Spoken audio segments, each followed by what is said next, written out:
من الشیطان اللعین الرجیم بسم اللہ الرحمن الرحیم۔ سید اقتدار علی خان ایک مرتبہ پھر آپ کی خدمت میں حاضر ہوں۔ ایک قرآن مجید کا ایک بڑا مشہور و معروف سورہ فلق، کل 5 آیات اس میں شامل ہیں۔ اس کا ترجمہ میں پڑھوں گا اور کچھ نکات ہے جس کے اوپر روشنی ڈالوں گا۔ پروردگار عالم کی مدد شامل حال ہوگی تو میسیج ہو سکتا ہے کہ صحیح کنوے ہو سکے۔ کچھ لوگوں نے یہ کہتے ہیں کہ آپ ترجمہ صحیح کیا کریں۔ پہلی بات تو یہ کہ میں ایک طفل مکتب ہوں اور قاری قرآن ہوں، اور ترجمہ میں کر ہی نہیں سکتا، اتنا علم نہیں ہے میرے پاس۔ میں ترجمہ کرتا ہوں تو میں نام بتا دیتا ہوں کہ یہ ہے حضرت مولانا فتح محمد خان جالندھری۔ جیسے مولانا مودودی صاحب نے کیا قرآن مجید کے ترجمے، جیسے ڈاکٹر اسرار احمد صاحب نے کیا ترجمے کیے، جیسے مولانا فرمان علی ان کے ترجمے موجود ہیں، ڈاکٹر حسن رضوی جو اسکالر ہیں انہوں نے ترجمے کیے۔ ایسی اعلیٰ اور عرفا شخصیتیں ہیں جنہوں نے ترجمے کیے ہوتے ہیں۔ کمنٹ سیکشن میں جب آپ یہ کہتے ہیں آپ لوگ کہ ترجمہ صحیح کیا کریں، تو میں ترجمہ کرنے کی صلاحیت نہیں رکھتا ہوں۔ میں صرف آیات الہی وہ بھی میں کوشش کرتا ہوں کہ اردو میں اس کا ترجمہ آیت 1 آیت نمبر 2 3 اس طرح کر کے آپ کی خدمت میں پیش کرتا ہوں، اور کوشش کرتا ہوں کہ کچھ نکات کو ہائی لائٹ کر سکوں۔ باقی میرے اندر کوئی صلاحیتیں نہیں ہے، جو کچھ بھی دیا ہوا ہے پروردگار عالم کا دیا ہوا ہے، اور محمد و آل محمد کا یہ صدقہ ہے کہ میں قرآن مجید کی تلاوت جب کرتا ہوں ترجمے کے ساتھ غور سے پڑھنے کی کوشش کرتا ہوں تاکہ اس کے نکات مجھے سمجھ میں آئے۔ دیکھیے، سورہ فلق 113 نمبر کا سورہ ہے، اور سورہ ناس 114 نمبر کا سورہ ہے۔ کل 114 سورے ہیں قرآن مجید میں۔ سورہ فلق میں حسد کرنے والوں کے شر کا تذکرہ ہے، اور سورہ ناس میں سینوں میں جو وسوسہ ڈالتے ہیں، قلب یعنی مرکز تک پہنچنے سے جو روکتے ہیں، جو جن میں سے کچھ جنات میں سے ہیں کچھ انسانوں میں سے ہیں، وہ اس سینے میں اس راستے پہ بیٹھ جاتے ہیں اور بیٹھ کے گمراہ کرتے ہیں کہ قلب یعنی مرکز تک انسان نہ پہنچ سکے۔ مگر یہ سورہ فلق، اس میں کل 5 آیات الہی ہیں۔ آیت نمبر 1 ہے قل، اور یہ بھی میں بتا دوں کہ 5 سورے ایسے ہیں قرآن مجید کے جو براہ راست قل سے شروع ہوتے ہیں۔ سورہ الکافرون، سورہ اخلاص، سورہ فلق، سورہ ناس، یہ قل سے شروع ہوتے ہیں، اور سورہ جن ہے جو قل سے شروع ہوتا ہے۔ یہ 5 سورے ہیں جو قرآن مجید میں قل سے شروع ہوتے ہیں۔ کہہ دیجئے اے رسول صلی اللہ علیہ وآلہ وسلم، آپ کہہ دیجئے۔ تو کیا ہے پہلی آیت؟ بسم اللہ الرحمن الرحیم، شروع اللہ کا نام لے کر جو بڑا مہربان اور نہایت ہی رحم کرنے والا ہے۔ پہلی آیت، کہو کہ میں صبح کے مالک کی پناہ مانگتا ہوں۔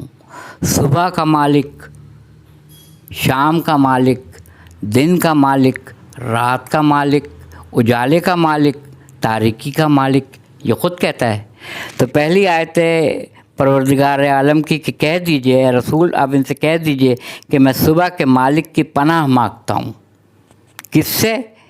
ہر چیز کی برائی سے جو اس نے پیدا کی۔ یہ بھی غور طلب ہے، کیونکہ قرآن مجید میں نے وہ آیت خود پڑھی ہے کہ سارا خیر میری طرف سے ہے اور شر جو ہے خود ساختہ ہے۔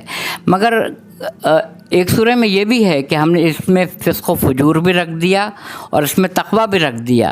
تو چاہے اما شاکرم اما کفورا، چاہے تو کفران کرے چاہے تو میرا شکر ادا کرے۔ اس کو سمیع بصیرہ، سماع سننے والا بنایا اور اس کو دیکھنے والا بنایا۔ اب چاہے تو یہ فسق و فجور کو اختیار کرے، برائی کے راستے پہ چل پڑے، یا تقویٰ کا راستہ اختیار کرے۔ یہ 2 رکھے ہیں اللہ تعالیٰ نے انسان میں۔ تو یہی دوسری آیت میں ہے کہ ہر چیز کی برائی سے جو اس نے پیدا کی پناہ میں رکھ۔